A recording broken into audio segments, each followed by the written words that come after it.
Saludos a todos. Hoy veremos sobre el tema imagen visual y demás aspectos. Nosotros somos el grupo número 3, compuesto por Carolina Medina, Amanda Molestina, Melín Moreira, Andreta Curi y mi persona, Arelis Álvarez. Pero para introducir este tema, primero tenemos que saber qué es una imagen. Pues una imagen es la representación de la realidad. Esta realidad va a ser entendida según las experiencias y percepciones que tiene el receptor. A continuación, se detallarán demás aspectos de la imagen visual.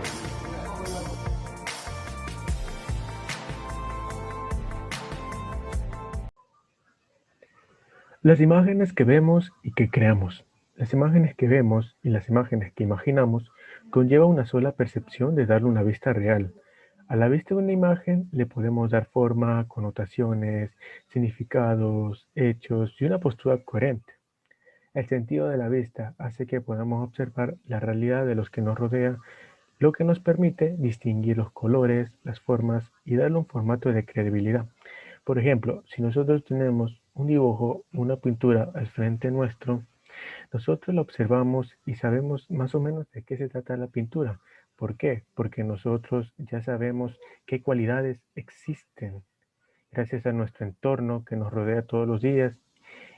Y es así a base de que aprendemos la forma, el espacio, el significado. Por ejemplo, si yo veo una manzana, yo voy a saber que esa manzana va a ser roja y que esa manzana es una fruta. Por lo tanto, recordar esto siempre va a estar en nuestro diario. Y hoy les hablaré sobre el iconismo. ¿Qué es el iconismo? Es una representación visual del objeto real. El equivalente de una imagen se expone por medio de la expresión icónica. Esto quiere decir que toda imagen es un icono, porque tiene similitud con el objeto que representa. La percepción del icono, o sea, la imagen, es posible debido al proceso de estudio que debe tener el receptor del signo. Existen varias teorías, como la de Peirce y la de Morris, de las que hablaremos a continuación. El iconismo como semejanza según Charles Peirce. Para este teórico existen 3 grupos de signos, según el vínculo que posean entre sí, el vínculo con el objeto que designan y las interacciones que instauran con el intérprete. Para Peirce, un signo es icónico cuando puede representar su objeto por vía de semejanza. Pero el término semejanza es conflictivo, ya que existen diversos tipos. Semejanzas por comparación cuando se comparan los objetos. Semejanzas por recuerdo cuando uno de los objetos no está presente. Y por analogía cuando se compara por partes, como por ejemplo el rojo de la bandera con el rojo de una manzana. Pero la teoría de Peirce sostiene que existen 3 tipos de signos. Signo símbolo, como ocurre con los signos lingüísticos de un idioma. Signo ícono, que se relaciona con el objeto por su parecido. Y el signo índice, cuando se indica directamente a lo que se refiere. Al hacer esto, obtenemos la tríada de Peirce: ícono, índice y símbolo. A continuación, tenemos la teoría de Morris.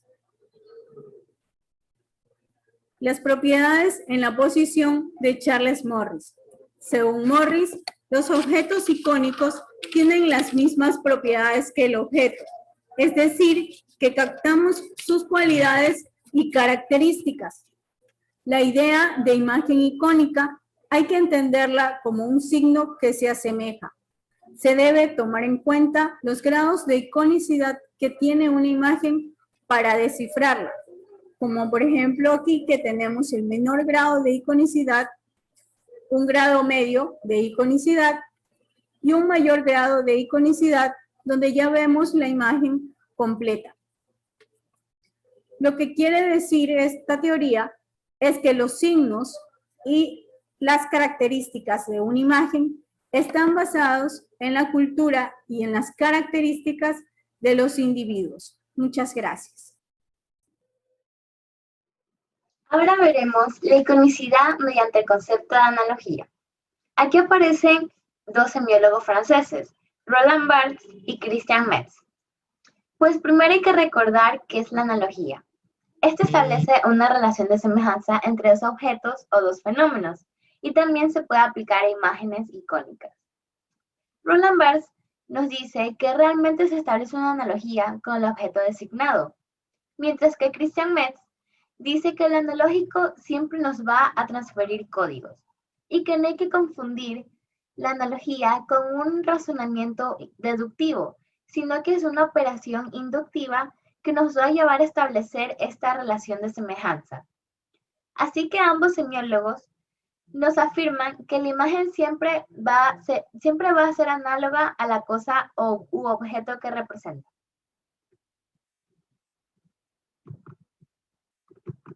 Por otro lado, tenemos a los estímulos sucedáneos de Umberto Eco. Pues él nos indica que en los iconos, los signos que vamos a recibir no van a ser signos, sino que serán estímulos, los cuales son percibidos mediante nuestra percepción y los 5 sentidos. Nos brinda un ejemplo de, como pueden observar en la diapositiva, de una imagen publicitaria de un vaso con cerveza. Pues nos dice que nosotros vamos a sentir que la cerveza está fría, está refrescante, se ve espumosa, en general que se ve rico. ¿Y cómo podemos nosotros determinar esto? Pues esto nosotros lo determinamos, ya que al verla, nuestros 5 sentidos van a canalizar esos mensajes. Por lo tanto, los estímulos siempre van a ser el primer proceso antes de cualquier otro. Ahora tenemos el iconismo según el grupo M. El grupo M es un grupo de semiólogos de la Universidad de las Brujas en Bélgica. Pues ellos dicen que las imágenes icónicas deben tener 3 elementos fundamentales, que son el referente, el significante icónico y el tipo.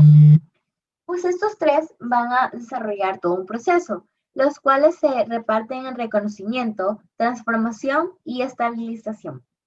Pues el reconocimiento es cuando recién el receptor va a tratar de entender el mensaje que trata de comunicar la imagen icónica.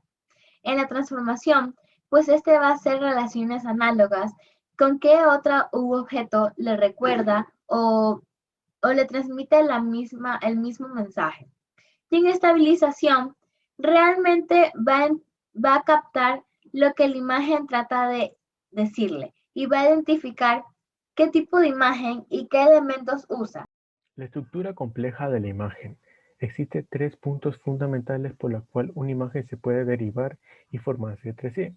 Existe la línea, la composición y el movimiento. En la línea es un trazo que se comienza desde un punto, mientras que ese punto comienza con un movimiento, deja un trazo y por lo tanto se convierte en una línea. Composición. Se encarga de darle una estructuración de clase, armonía y una representación artística.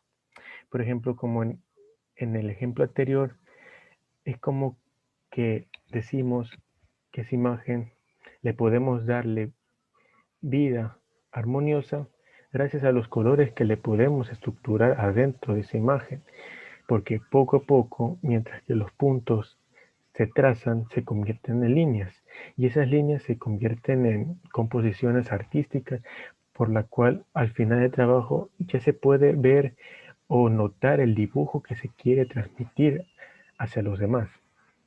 El movimiento. Controla la estimulación de diferentes ángulos para tener una mejor suposición de la forma, el objetivo y el estímulo. Cada persona somos perceptivos de diferentes maneras. Nadie puede ver igual a una cosa. Siempre habrá opiniones diferentes por la cual dependerá mucho del ángulo en que tú veas esa imagen. Si yo lo veo derecho, lo va a ver de otra manera en que la persona lo ve de la manera izquierda.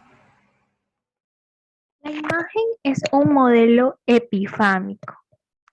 La estructura primordial de la imagen consiste en la figura que simplemente se manifiesta. Esta manifestación está consignada a 2 elementos concretos. por un espacio bidimensional o tridimensional en el caso de una escultura, por la figura representada en tamaños diversos a los reales. Estas características suelen combinarse de muchos modos y originar múltiples sistemas de signos visuales. ¿Qué es un signo visual? El signo se vuelve visual cuando se hace icónico. ¿Qué quiere decir icónico? Que presenta por medio una semejanza y es percibido con claridad. A continuación, elementos que producen significados icónicos. Los estímulos que nos proporcionan las superficies icónicas producen efectos diversos, dando material básico para que en nuestra mente se creen configuraciones unitarias y estructuras visuales. Otras veces se observa en cambio la presencia de características o propiedades reducidas icónicamente. Esto quiere decir sobre una comprensión de la realidad, donde a veces se trata de captar la imagen con similitudes con objetos reales. A continuación, la imagen se rige por consecuencias icónicas. La capacidad de la imagen de significar algo no se busca en el hecho mismo de la codificación. El rasgo propio de la imagen es la revelación icónica que conduce a los estímulos icónicos. Hay que tomar en cuenta que no es el mismo que se usa en la lingüística y que se tiene que tener claro que los códigos icónicos poseen su correspondiente contenido cultural que permite identificar los objetos representados. La imagen como texto y discurso. La imagen puede ser un objeto, figura o pintura, por lo cual manifiesta ese mensaje que quiera darse. No todas las personas pueden interpretar de la misma manera la imagen, por eso no quiere decir que deje de transmitir algo. El lenguaje visual lleva una codificación e interpretación a base del fundamento que se nos manifieste el mensaje. Por ejemplo, la imagen no es solo una pintura o un dibujo. La imagen también es una figura, por lo cual nosotros podemos ver, tocar, observar, analizar y darle una síntesis a esa imagen. Dependerá mucho de los rasgos, de la forma, del espacio y del mensaje que quiera dar. Para empezar, el primer ítem es el tema y los estilos de la imagen. Se comprende que el tema de la imagen se revela como un componente esencial en los discursos icónicos. En efecto, los creadores de la imagen elaboran e implementan en sus obras un contenido significante para expresar algún tema.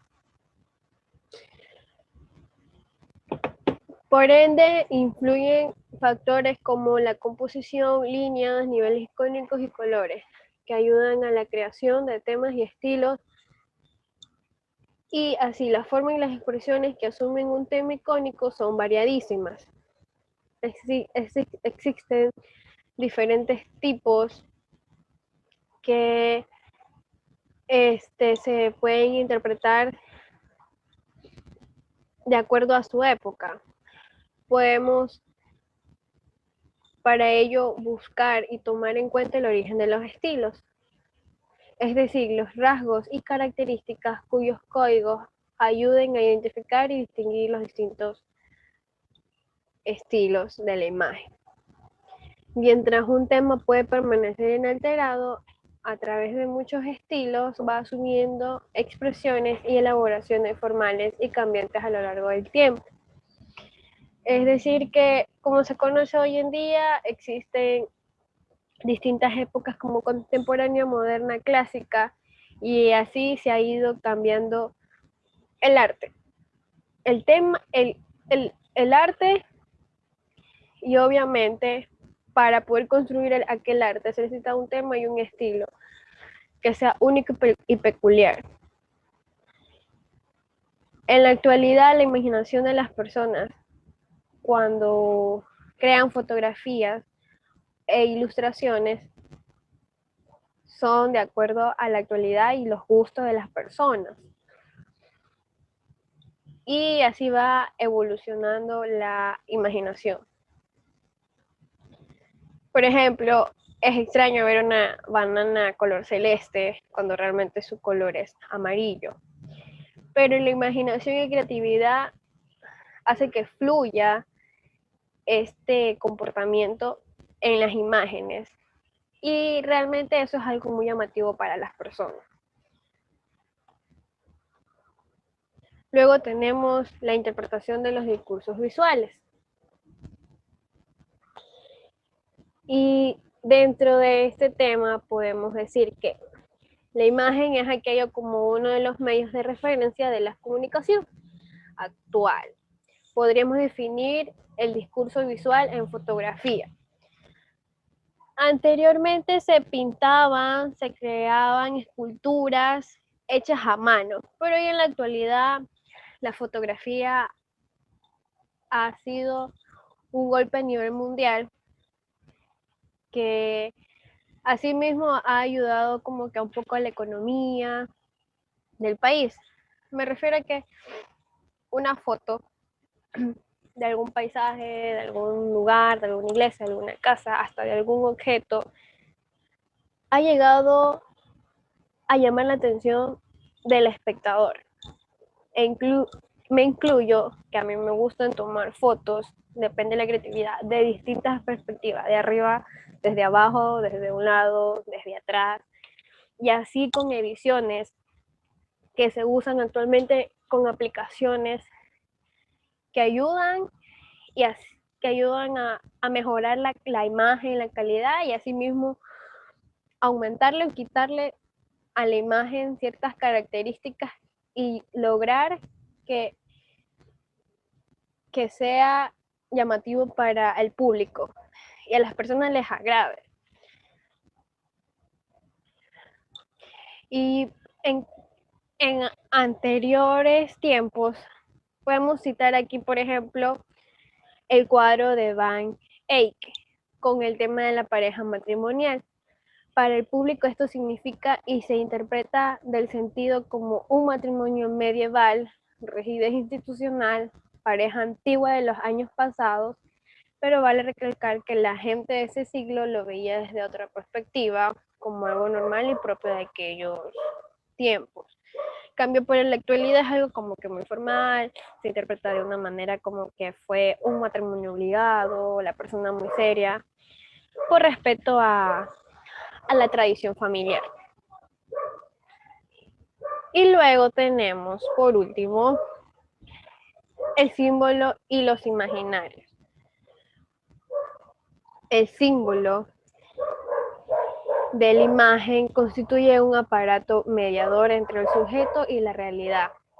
Toda la imagen lleva e involucra una faceta imaginaria. Cuando el autor de una imagen une y combina elementos icónicos y figurativos para crear sentido, estamos afirmando que se hace emerger de la imagen, es decir, que descubre la realidad que percibe. Lo simbólico y lo imaginario intervienen como elementos de significación, siendo ambos de carácter social. Asimismo, funcionan como bases significativos compartidos.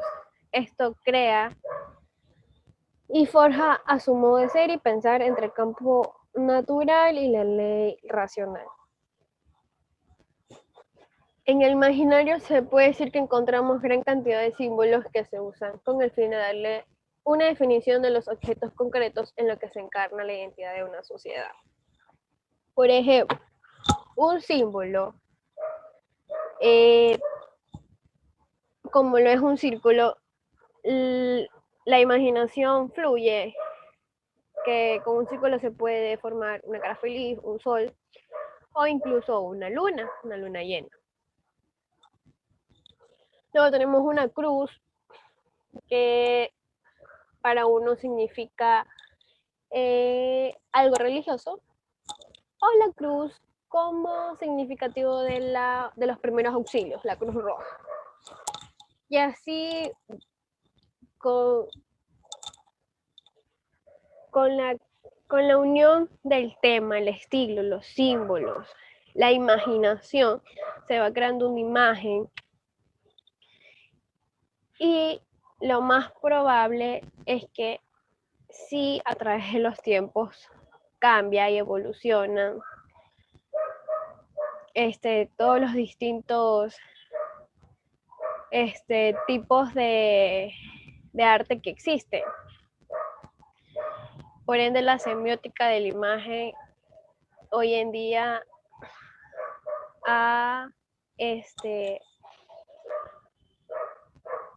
se ha implementado en nuestra vida, que si una imagen que fue creada por alguien llama mucho la atención, y si es para un emprendimiento, obviamente que al espectador le va a gustar y es lo que más le va a llamar la imagen. La imagen lo dice todo.